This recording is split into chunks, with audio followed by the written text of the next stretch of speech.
Good morning, everyone. Hope everyone's well. As always, we'll kick off the live section, then go into a 10:30 tonight.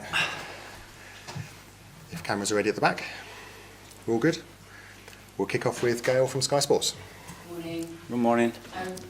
You sat here 2 weeks ago and said, please, no injuries. You might have to play a little harder. Can we run through some of them, please? Yeah. I guess the top of the list is Saka after coming off against Greece. Where is he? I mean, what's the injury? Will we see him tomorrow? Or is it a case of just managing him? Yeah, it's not a serious injury. He's evolving really well. He's done a few things in the last 2 days. Obviously, he wasn't fit enough to play with the national team the second game. But yeah, we are hopeful. We have a training session this afternoon. He did some bits yesterday. So let's see if he can make it on time. Okay, I know you don't like doing the injury list, but there's obviously quite a few more habits, first of all, because was that precautionary that he wasn't with Germany and is he good to go? Yeah, he had a few issues, and we've been dealing with that. He's been absolutely brilliant.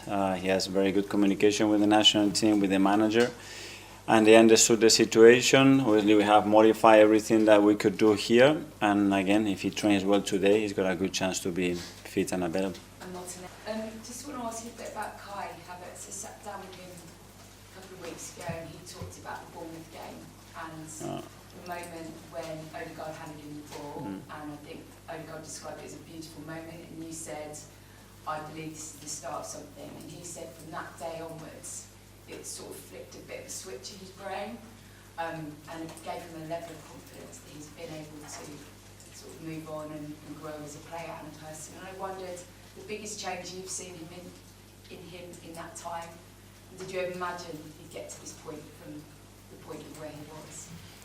Probably not, but I think that was a turning point for sure. I think the players took ownership, which is the best thing, and they decided to do something for the player. So that straight away made him feel special, it made him feel respected, admired, that everybody was willing and wishing the best for him. He delivered that day. I think the connection towards the supporters went to a different level as well, and everything started to click. And since then, well, the story is unbelievable. His involvement in every match, in what he produces to help us to win matches is incredible, and it's very positive, obviously. When I spoke to him, we talked about some of the words he got around the place, like courage and resilience and respect and those sort of things. And he sort of said he really feels like he embodies all of those things. He feels like he embodies what this club is about. Absolutely. I think it's an amazing role model, the way he behaves every day, the way he is as a person, the way he lives his life, how much he loves to play football, to compete. And part of that at the league level is to handle and manage difficult situations, and I think he's an amazing example of that. Just finally, big news obviously this week with Thomas Tuchel's appointment. Yeah. I wondered what your reaction was, given that a number of your players hopefully will be playing under him, what they might get from a coach like him. Wow, they're going to learn a lot. I think he's one of the best coaches in the world, in my opinion, without a doubt. His experience is the way his teams are set up. And yeah, very exciting times. I spoke to a few of the players. Straight away they had a smile in their faces. That's always a good sign. Thank you. Okay. Anita from PLP. Hi, Mikel. Hi. Sorry, I'm not sure if you spoke about Partey when you were giving us the breakdown of all the players. Is he fit and will he be in contention to start tomorrow? Yeah, Thomas is fit, yes. And going back to Kai Havertz and signing him, obviously the fans weren't so convinced at the start with him not being able to contribute with goals. How vindicating is it for you and your team to identify the player of his potential and to now get him performing the way he is? Well, that was the idea, because we believed that he could do it. He could bring to the team certain things that we didn't have, certain qualities that we were certainly lacking. But it was a big question mark, because he wasn't producing what we required as well at that level a year ago or 2 years ago.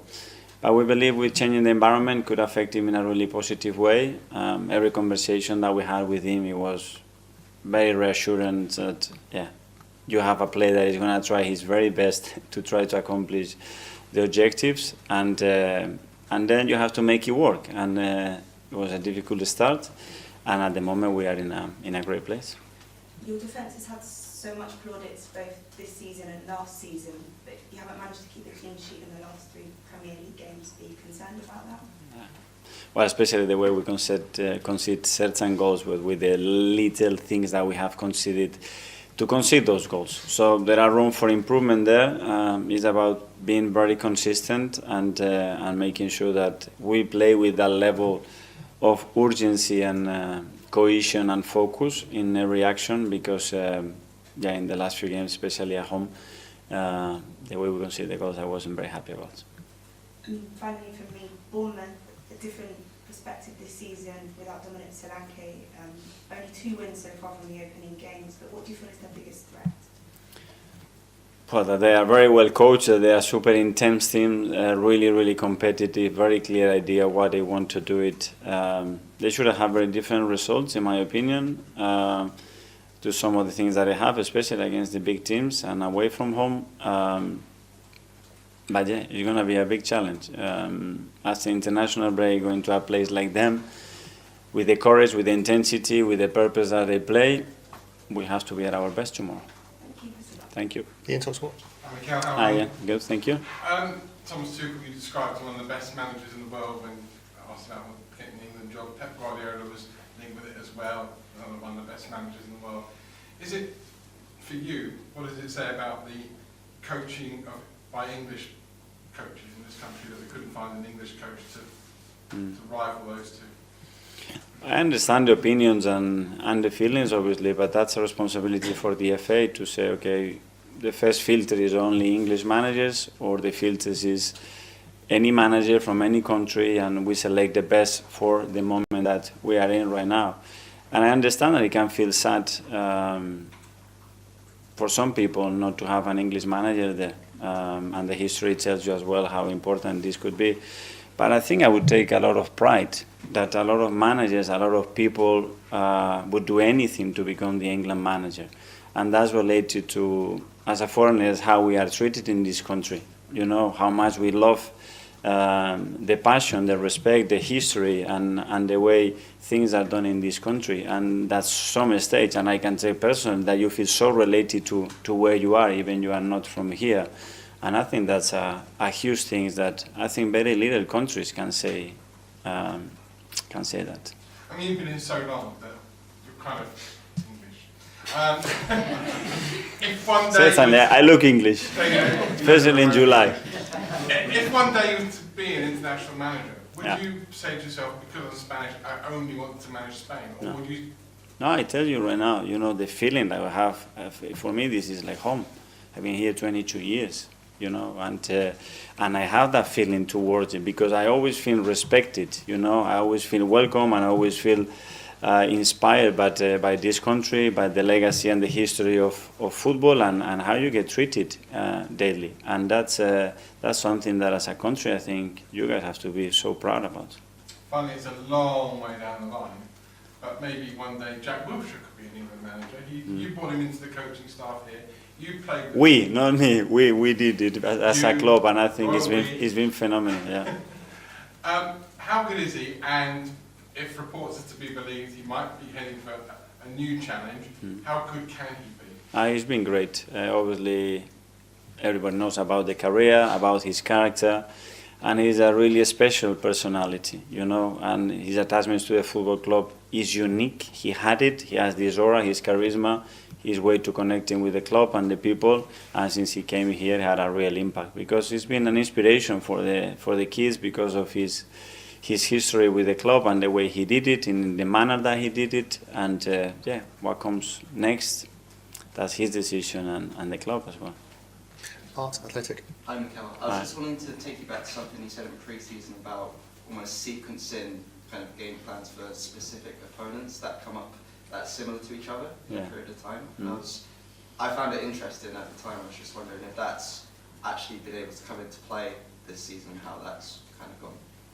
Yeah, well, we try to plan in the international breaks what we're going to have next, and what are the similarities of those things, and with the limited time that we have, okay, what are the patterns, what are the things that are going to be efficient, that we can work on in the majority of the matches. For the next one is a bit different to the previous one, especially because you play certain games at home and then away, and the sequencing is a bit different. But it's true that the weeks are gonna look different. We have more -2s and -1 to train comparing to the previous one. So yeah, adapt. In terms of that efficiency, has that been a different challenge for you this year, or is it something you and your coaching staff are kind of used to then? I would see it as an opportunity, that after analyzing everything, how can we simplify the game in a really efficient way to be super clear with the team, what requires in that specific moment to be better than the opponent and win the game. Simon, Evening Standard. Mikel, we've got 7 games now before the next international break.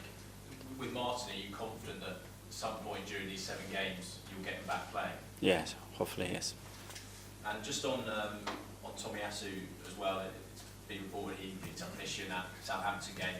Has he had a setback in terms of coming back from that knee injury? Do you know how long he's going to be out for? Yeah, we don't know that. It doesn't look like, hopefully, a long period, but we have to see when he comes back, how he reacts to the load and to the impact on the pitch as well. But yeah, we really need him.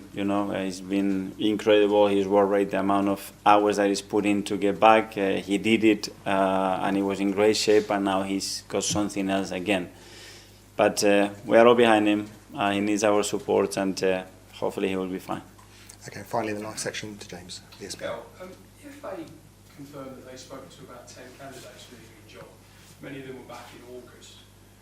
You hadn't signed a new deal at Arsenal, then, so did they? No, I didn't speak to the FA. I'm not one of those 10. I mean, I know you're obviously very happy here, but don't you think you might go into international management one day? Well, I have enough right now, with all the responsibilities and the amount of things that we want to achieve and do here. So at the moment, I'm not thinking about that. And obviously Bournemouth, Shakhtar, Liverpool the next sort of week. Do you feel the team's in a better place sort of mentally to handle these kind of challenges now of switching between competitions, 3 big games in 8 days? Yeah, we certainly have more experience to do that. In the past, or in the previous period, we showed that under very specific circumstances, different contexts, we were able to perform and get the results that we wanted. So now we have a different challenge, and yeah, availability is going to be key as well, because we